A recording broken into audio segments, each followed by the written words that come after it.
Hi friends. నా పేరు Surendra. Welcome back to my channel. ఈరోజు ఎపిసోడ్ స్లాట్ చూస్తే 2 ఏవీలకి సరిపోయే టైం ఉంది. ఒక 25 మినిట్స్ ఒకరిది, 25 మినిట్స్ ఒకరిది. ఇంకొక మిగిలిన ఆ 5, 6 మినిట్స్ నిఖిల్ టీ పెట్టడము. నిఖిల్ టీ పెట్టినందుకు బిగ్ బాస్ వచ్చి బర్గర్స్ పంపటము. సో, అదొకటి చూపిచ్చాడు. ఆ పాయింట్ తప్పితే మిగిలినంతా ఏవీసీ అనమాట. సో, గౌతమ్ ఏవి సూపర్ అని మీకు ఎంతమందికి అనిపించిందో కామెంట్ చేయండి. అండ్ దెన్ అవినాష్ ఏవి కూడా చాలా చాలా బాగుంది. సో, గౌతమ్ ఏవిని కట్ చేసినవే ఒక లెవెలు. అవినాష్ ఏవిని కట్ చేసినవే ఒక లెవెలు. సో, ఈ రెండిట్లో డిఫరెన్స్ ఉంది. సో, అవినాష్ ఏవి సూపర్ అనిపించింది. చాలా యాస్పెక్ట్స్‌లో నాకు గూడా. బట్ వేరేస్ గౌతమ్ ఏవిలో ఒక హీరోయిక్ ఇది చూపించాడనమాట. లైక్ సెక్ సెవెంత్ సీజన్ నుంచి అసలెలా వచ్చాడు? సెవెంత్ సీజన్ ఎలా జరిగింది? అక్కడి నుంచి ఎలా ఎవాల్వ్ అయ్యాడు? లోపలికొచ్చేటప్పుడు ఆ చిన్న మూమెంట్ గాని, ఆ తర్వాత ఏదైతే అశ్వత్థామ అనే విషయంలో ఫీల్ అయ్యాడో, నేను చెప్తున్నా అశ్వత్థామకు చావు లేదు. అశ్వత్థామ 3.0 ఈస్ బ్యాక్ అని నాగ్ సార్ అన్నప్పుడు, ఆయన కూర్చున్న పొజులో అశ్వత్థామ 3.2 అని పడటం గాని, అంటే కొంచెం హీరోయిక్ షాట్స్ చాలా బాగా చూపించాడనిపించింది. ప్లస్ ఆయన జర్నీని ఒక స్టోరీ పాయింట్ లాగా చెప్పాడనిపించింది నాకు. సో, ఆ స్టోరీ పాయింట్ ఏంటో కూడా దీంట్లో చెప్తాను. దానికంటే ముందు వీడియోస్ నచ్చుతుంటే లైక్ చేయండి. కొత్తగా ఎవరైనా చూస్తుంటే ప్లీజ్ డూ సబ్స్క్రైబ్. కానీ ఒక విషయంలో మాత్రం నిజంగానే అన్యాయం జరుగుతుందనిపించింది. ఎందుకంటే నబీల్ ప్రేరణ విషయాలు ఇంతవరకు లైవ్‌లో ఎయల. అవి ఎయ్యాలండి. ఎందుకు బిగ్ బాస్ అనే పర్సన్ ఎందుకు ఇలా చేస్తారో ఒక్కోసారి అర్థం కాదు. ఇప్పుడు నబీల్ ప్రేరణ ఏవీలు గాని ఈ పాటికి రెడీ అయితే సో, రేపుతో ఓటింగ్ అయిపోద్ది. రేపు ఫ్రైడేతో ఓటింగ్ అయిపోద్ది. అయిపోయినప్పుడు ఇంకా అయిపోతే ఆల్మోస్ట్ ఇప్పుడు ఇది నిద్రపోయే టైం. ఇంకా అయిపోతే ఏంటి? లైవ్‌లో ఇప్పుడేమైనా స్టార్ట్ చేసాడేమో. నేను ఎపిసోడ్ చూసి డైరెక్ట్‌గా వచ్చాను. నేను చూసినంత వరకైతే ఇలా. వాళ్ళకింక టైం ఎక్కడుంటది? వాళ్ళ కంటెస్టెంట్స్‌కి వాళ్ళ దగ్గరవ్వటానికి. అది కొంచెం నాకు హార్డ్‌గా అనిపించింది. ఒక్కరోజే టైం ఉంటది. మోర్ ఓవర్ ఇంకొకటొకటేంటంటే, ఈరోజు ఎపిసోడ్‌లో ఇద్దరియి చూపించినప్పుడు ఇంక ముగ్గురు కంటెస్టెంట్స్ ఉన్నారు. ముగ్గురు కంటెస్టెంట్స్ ఉన్నప్పుడు రేపు 3 ఏవీలెయ్యాలంటే ఈ 25/3 75 నిమిషాలెయ్యాలి. సో, ఈరోజు కేటాయించిన టైమే కేటాయించాలంటే. రేపు ముగ్గురికి ఏవీస్ కేటాయించాలంటే. సో, అంత టైం ఉందా? సో, రేపు గూడా ఇద్దరు ఏవీలకే టైం సరిపోద్ది కదా ఎపిసోడ్‌లో. సో, మూడో ఏవి ఏంటి? ఇంకేదైనా జరగబోతుందా? ఏందో పిచ్చి పిచ్చిగా చేస్తున్నాడు స్వామి. అసలంటే ఈ అన్‌లిమిటెడ్ ట్విస్ట్‌ల మధ్యలో ఇంకోటేదైనా ట్విస్ట్ ఉంటదా ఏంటి అనేది గూడా అర్థమై సావటంలా. ఓకే. రైట్. లేకపోతే ఏమన్నా సో, అవినాష్‌ని చాలా ముందే ఏసాడు గాబట్టి, అవినాష్ ఫిఫ్త్ పొజిషన్ నుంచి ఇంకొంచెం ముందుకు జరిపే ప్రయత్నమా? అవినాష్ కొంచెం ఎక్కువ కనెక్ట్ అయితే. సో, ఎలాగూ వీళ్ళిద్దరిలో విన్నర్, రన్నర్ అయ్యేది ఈళ్ళిద్దరే. నిఖిల్ విన్నర్ అయితే గౌతమ్ రన్నర్ అవుతాడు. గౌతమ్ విన్నర్ అయితే నిఖిల్ రన్నర్ అవుతాడు. అదే దాన్ని ఎవరు మార్చలేరు. ఇక మిగిలిన పొజిషన్‌లో ఏమన్నా మార్చాలంటే సో, కొంచెం నబీల్ ప్రేరణ కంటే కొంచెం ముందు పెట్టే ప్రయత్నమా అవినాష్‌ని? సో, అందుకనే లేట్ అవుతుందా? రకరకాల ఆలోచనలు, రకరకాలిది. మొత్తానికైతే వాళ్ళిద్దరియి గూడా యేసుంటే బాగుండని అనిపించింది. ఓకేనా? రైట్. ఇక్కడ గౌతమ్ ఏవిని గాని చూస్తే లాస్ట్ 'బిగ్ బాస్' అనే డైలాగ్ ఒకటుంటది. గొప్ప కలలు కనటానికి ధైర్యం కావాలి. అవి నెరవేర్చటానికి దానికి తగ్గ కార్యదీక్ష ఉండాలి. ఈ 2 కలబోసి మీరు గేమ్ ఆడారు గాబట్టే సూపర్. అంటే ధైర్యం, ధైర్యం ఒక్కటే సరిపోదు. అది నెరవేర్చుకోవటానికి ఆ కల నెరవేర్చుకోవడానికి కార్యదీక్ష. ఈ 2 అని చెప్పిన డైలాగ్ సూపర్. ఇది ఒక స్టోరీ పాయింట్ లాగా ఎందుకనిపించిందంటే గౌతమ్ ఏవి సెవెంత్ చూపించడం వల్ల ఆయన ఏవేవైతే లేకున్నాడో అవి మొత్తాన్ని నువ్వు మార్చుకోగలిగావు అని చెప్పడం ఒకటి. గౌతమ్ ఏవిలో చూడండి, ఇప్పుడు ప్రేరణ అదొక పాయింట్ చూపిస్తాడు. ఆహ్, షాక్ అయ్యిద్ది గదా! లైక్ ఎలా సేవ్ అయ్యార్రా అన్నట్టు యష్మి అండ్ ప్రేరణ మాట్లాడుకుంటారు. ద సేమ్ టైమ్ ప్రేరణ ఫస్ట్‌లో వెళ్ళాల్సినోడు సో ఇప్పుడు చూడు ఎంత స్ట్రాంగ్ అయ్యాడు అనుకుంటారు. ఎప్పుడైనా సరే 'బిగ్ బాస్‌లో' ఒకటి గుర్తుపెట్టుకోండి. విష్ణుప్రియ గూడా ఒకసారి ప్రేరణ అని అంటది. ప్రేరణ ఎలిమినేట్ అయ్యిద్దనుకున్నాను. ఒక సిట్యుయేషన్ ఎప్పుడో ఏ వారమో ప్రేరణ ఎలిమినేట్ అయ్యిద్దనుకున్నాను అన్నట్టు అంటది. జరిగిందేంది? ఆమె ఎలిమినేట్ అయిపోయింది ముందుగా. ప్రేరణ ఉంది. సో, అలానే ప్రేరణ వచ్చేసరికి ఇప్పుడు గౌతమ్ ఎలిమినేట్ అవుతాడు అనుకుంది. కానీ గౌతమ్ అతనికంటే ముందున్నాడు గదా! ఆమె కంటే ముందున్నాడు గదా! సో, ఇవన్నీ ఎందుకు చెప్తున్నా అంటే ఇటువంటి పాయింట్ చూపించినప్పుడు ఏందంటే ప్రేక్షకులు కూడా kind of goose bumps. More over ఏందంటే ఇక్కడ చూడండి యష్మి ఇక్కడ ఒక పాయింట్ చెప్పాలండి నేను టైం తీసుకుంటాను కొంచెం. చాలామంది ఈ అక్క అనే కాన్సెప్టు సో, యష్మి లవ్ చేయకపోతే అక్క అన్నాడు. ఇది చూస్తున్నారు గానీ ఒక పర్సన్ ఒక క్రష్ అని ఎళ్ళాడు. ఓకే. ఆ అమ్మాయి నాకు నచ్చలేదంది. నచ్చలేదన్నాక ఎప్పుడైనా అలా బిహేవ్ చేశాడా? ఒక ఫ్రెండ్ లాగానే చూసాడు. సో, మనిద్దరం ఇక నుంచి ఫ్రెండ్లీగానే ఉందామని చెప్పి చాలా, చాలా, చాలా జెంటిల్‌మెన్ వేలో షేక్ హ్యాండ్ ఇచ్చి హ్యాపీగా ఉంది. నీ ఆట నువ్వు ఆడు. నా ఆట నేను ఆడతానన్నట్టు అన్నాడు. అవన్నీ గ్రడ్జ్ పెట్టుకోకుండా టీ షర్ట్ టాస్క్‌లో యష్మి కోసం ఆడతాడు గౌతమ్.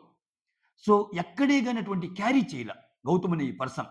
సో, అందుకే చాలా ఎక్కువ మంది కనెక్ట్ అవ్వగలిగాడు అని చెప్పొచ్చు. ఇంకోటేందంటే ఇక్కడ చూడండి లేడీస్ విషయం అన్నప్పుడు లాస్ట్ సీజన్‌లోనే కూడా లే లే లేడీస్ పట్ల ఎంత ఇష్టం చూపిచ్చాడు, లేడీస్‌కి ఫేవర్‌గా ఎంత మాట్లాడాడు అనటానికి సో, అది లాస్ట్ సీజను, ఈ సీజన్ 2 సీజన్‌లు సాక్ష్యాలే. ఈ సీజన్ అయితే ప్రాక్టికల్‌గా ఇంకా ఒక వుమెన్స్ వీక్ అని పెట్టి వాళ్ళకి పని లేకుండా చేస్తాడనమాట. సో, ఇవన్నీ 'బిగ్ బాస్' కోట్ చేయటం ఒకటి. ఇంకోటేందంటే ఆయన జర్నీ కూడా చూడండి. ఎక్కడైతే ఇంకసలు అయిపోయిందిరా బాబు! ఇంక నీ పని అయిపోయిందన్న చోట నువ్వు లేచావు అని చెప్పిన వే ఏదైతే ఉందో ఎక్స్‌ట్రార్డినరీ అనిపించింది నాకు. ఒకసారి 'బిగ్ బాస్' ఏం మాటలు మాట్లాడాడు, ఆయన ఎలా ప్లే చేశారో చూద్దాం. 'బిగ్ బాస్' ఏమన్నా అంటే ఆయన పిలవంగానే ఫస్ట్ గంగవ్వ పిక్ ఉంటది. తర్వాత వాళ్ళ అన్నయ్యతో పిక్ ఉంటది. గంగవ్వ పిక్ చూసి ఏంటో తెలీదు 'బిగ్ బాస్' నేను ఈ ఇంట్లోకి వచ్చినప్పుడు గంగవ్వ ఎలా ఆలోచించిందేమో గాని, "రేయ్! అందరూ పోయినా నువ్వు మాత్రం ఉంటావురా చివరిదాకా" అనింది. సో, అది ఏం ఆలోచించిందనిందో గాని, నాకు మాత్రం ఆ మాట నచ్చిందన్నట్టు అంటాడు. ఆ తర్వాత వాళ్ళ అన్నయ్య చూసి నేను ఆర్టిస్ట్ అవుతా అన్నప్పుడు అందరికంటే ఎక్కువ ప్రోత్సహించింది నాకు మా అన్నయ్యే అని ఆ పిక్ చూసి చెప్తాడనమాట. తర్వాత బకెట్ నుంచి అంటే ఇంక బకెట్ గేమ్‌లో ఇంక ఎలిమినేట్ అవ్వాల్సినోడిని ఎలిమినేషన్ ఉంటది కదా! బకెట్. అక్కడి నుంచి ఫినాలే వరకు వచ్చిన ఏదైతే ఉందో చాలా బాగా అనిపిస్తుంది 'బిగ్ బాస్' అన్నట్టు అంటాడు. ఆ తర్వాత everyone deserves second chance 'Bigg Boss.' So, 1 year తిరక్క ముందే ఇదే నేల మీద అంటే ఈ 'బిగ్ బాస్' నేల మీద నాకు మళ్ళా ఛాన్స్ ఇచ్చి నన్ను తీసుకోవడం ఏదైతే ఉందో చాలా, చాలా నచ్చిన విషయం 'బిగ్ బాస్' అని థాంక్స్ చెప్పుకుంటాడు. ఆ తర్వాత 'బిగ్ బాస్' తన గురించి ఏం చెప్తా అంటే, బలవంతుడితో ఎలా అయినా గెలవచ్చు. కానీ మొండోడితో గెలవటం కష్టం అనే ఒక సామెత ఉంది తెలుసా గౌతమ్? అన్నట్టు స్టార్ట్ చేసి, ఎందుకంటే మొండోడు బలంగా ఆడటానికి చాలా ట్రై చేస్తాడు. తను అనుకున్నది గెలవటానికి. సో, అది నిజాయితీతో చివరి వరకి కొనసాగించావు నువ్వు. అది అంటే నీ ఆట చివరి వరకు నిజాయితీతో గౌతమ్ విషయంలో వాడిన పదాలు చూడండి మీరు. చాలా నిజాయితీ అనే పదం గాని కొన్ని కొన్ని వాడతాడు. ఇంకా నేను ముందు చెప్తాను మీకు అర్థమైద్ది. నిజాయితీతో నీ ఆటని చివరి వరకు కొనసాగించిన ఎక్సలెంట్ అంటాడు. లాస్ట్ టైమ్ పొరపాట్లయ్యాయి. బట్ అవన్నీ మార్చుకొని ఒక పర్ఫెక్ట్ ప్లేయర్ అయ్యే విధంగా నిన్ను నువ్వు మార్చుకున్న తీరు సూపర్. మీ ఏకాగ్రతను చూసి బలమైన ప్లేయర్స్ గూడా ఆలోచించే విధంగా జరిగింది మీ ప్రయాణం ఏదైతే ఉందో. వాళ్ళు గూడా అమ్మో! ఏంటి అన్నట్టు. తర్వాత మీ స్ట్రాటజీ ఏంటో మీ స్ట్రాటజీ ఏంటో అర్థం గాకపోవటమే స్ట్రాటజీగా మలుచుకున్న మీ తీరు ఎక్సలెంట్ అనంటాడు. స్త్రీల పట్ల మీరు మీరు అవలంబించిన విధానాలు గాని అవన్నీ సూపర్ అంటాడు. శారీరకంగా కాకుండా ఓకే. శారీరకంగా ఉంటే సరిపోదు అని ఎప్పుడైతే మీరు ఫీల్ అవుతారో అప్పుడే మిమ్మల్ని ఎలిమినేషన్ అట్టడుగు స్థాయిన పడేసినప్పుడు ఓకే. మనం చెయ్యాల్సిన పని కరెక్ట్‌గా చేస్తే, మనం చెయ్యాల్సిన పని సక్రమంగా చేస్తే, ప్రకృతి గూడా సహకరిస్తుందని మీరేదైతే నమ్మారో, దానికి అనుగుణంగా ఆటాడారు. ఆటాడి ముందుకెళ్లారు. మీ మనసు అప్పుడప్పుడు అల్లరి చేసింది. మీ మనసు అల్లరి చేసి ప్రేమ కోరుకుంది. అంటే యష్మి టాపిక్. ప్రేమ కోరికింది. అయినా ఆ అల్లరిని, ఆ ప్రేమ దూరవటంతో ఆ అల్లరిని పక్కన బెట్టి, ఆ అల్లరిని గూడా జయించి ముందుకెళ్ళిన మీ గేమ్ సూపర్ అన్నట్టు అంటాడు. మానవ సంబంధాలు లేవు. అన్నీ కెమెరాస్ కోసమే చేస్తాడు ఈ పర్సన్ అని ఎవరైతే అన్నారో, అవన్నీ వారి ఆటలో భాగమని జెప్పి మీకు తెలుసు. ఓకే. సో, మీ పందా మార్చుకోకుండా వాళ్ళేమంటున్నా మీ పందా మార్చుకోకుండా మీరాడిన తీరు ప్రశంసనీయం అన్నట్టు జెప్తాడు.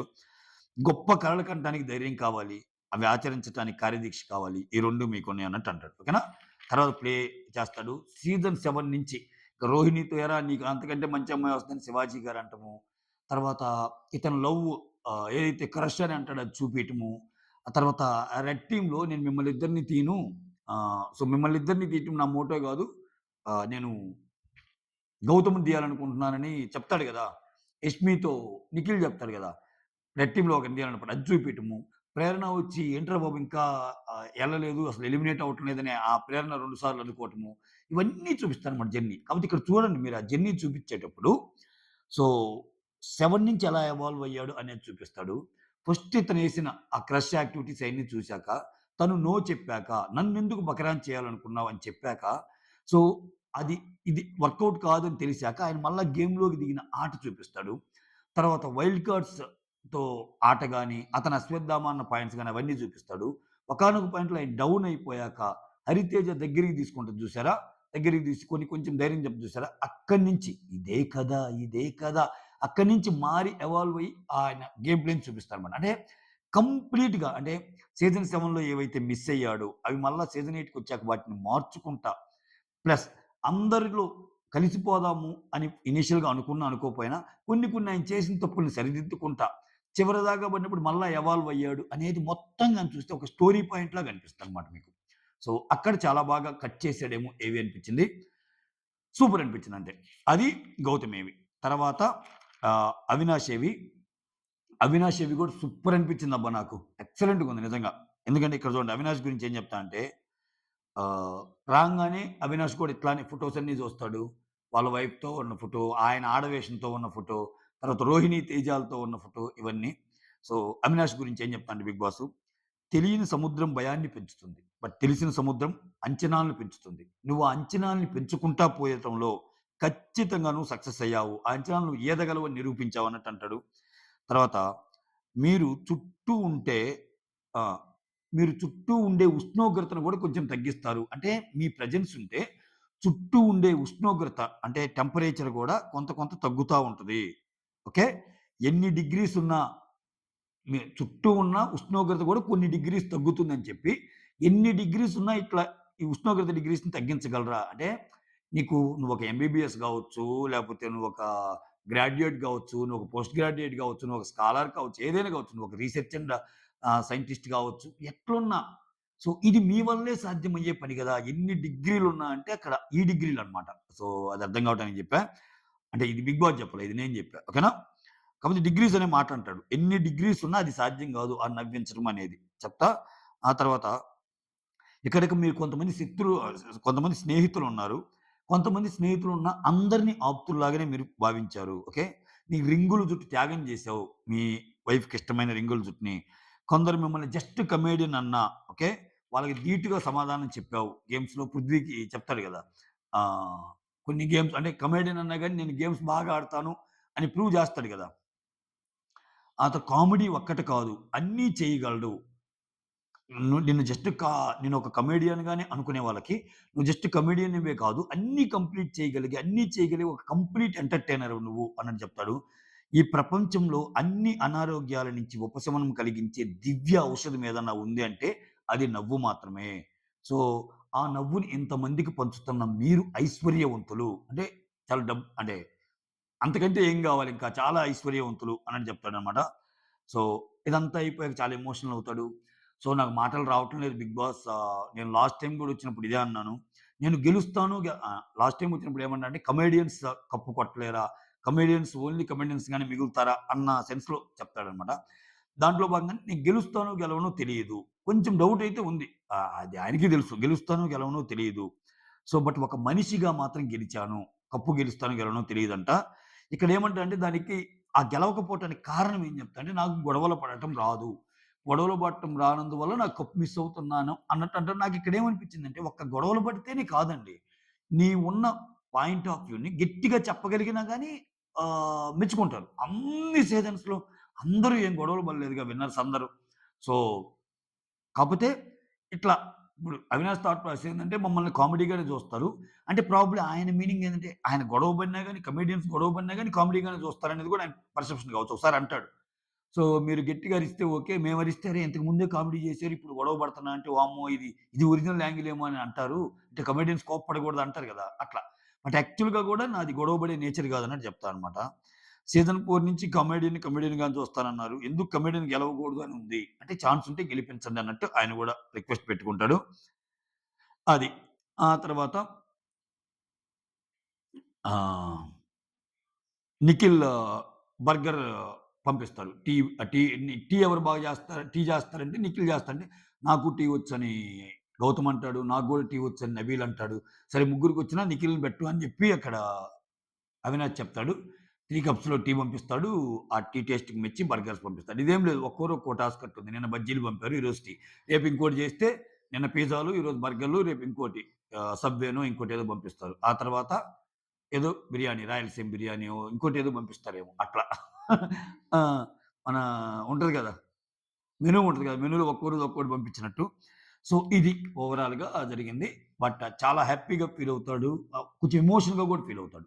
ఆ ఏవి కూడా చాలా బాగా కట్ చేసాడు అవినాష్‌ది. అంటే ఎలా అంటే సో, అంటే చాలా బ్యూటిఫుల్‌గా వచ్చినప్పటి నుంచి ఆయన రిలేషన్స్ మెయింటైన్ చేయటం అందరితో.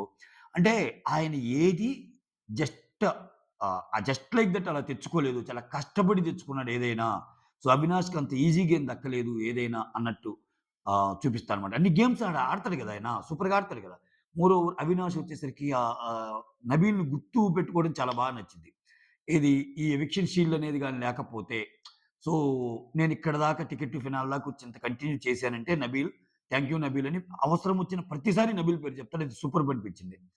సో, అది మొత్తానికి ఈళ్ళిద్దరి ఏవిలు మాత్రం చాలా బాగా అనిపించినాయన్నమాట. నెక్స్ట్, నెక్స్ట్ ఏంటో అసలు అర్థం గాల. అంటే నిఖిల్ ఏవి లైవ్‌లో అయిపోయింది.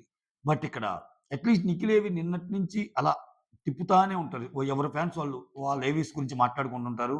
మోరోవర్ ఏందంటే నిఖిల్‌కి రేపు గూడా ఏవి చూపిస్తారు. రేపు ఎపిసోడ్‌లో గూడా. బట్ వీళ్ళిద్దరికైతే ఇంకా ఏగిపోవటం అయితే కొంచెం హార్డ్‌గా అనిపించింది. చూడాలి ఏం డీల్ చేస్తాడేమో. That's all. Thank you so much. Signing off మీ సురేంద్ర.